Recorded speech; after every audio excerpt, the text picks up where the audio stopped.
পাঠটা দেখলাম, তাই না? সবাই মনোযোগ দিয়ে দেখেছি।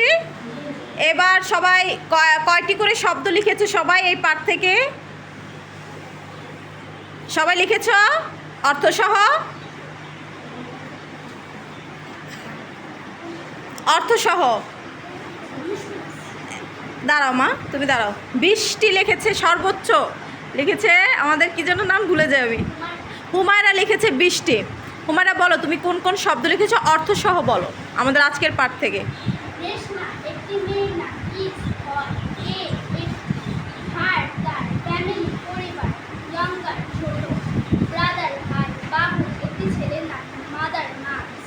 সেলাই করা, গার্মেন্ট পোশাক কারখানা, ফ্যাক্টরি কারখানা, কিলোমিটার, ফ্রম থেকে মানি টাকা, ফুড খাবার, সেলস বিক্রি করা।